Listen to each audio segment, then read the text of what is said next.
வந்தேன்.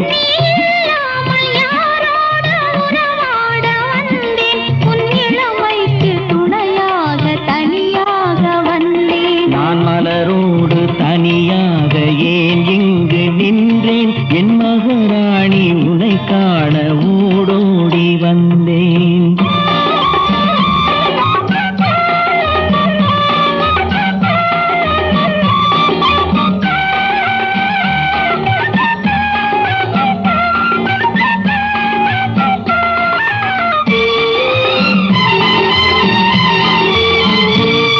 நீ வருகின்ற வழி மீது யார் உன்னை கண்டார்? உன் வளை கொஞ்சம் கை மீது பரிசென்ன தந்தார்? நீ வருகின்ற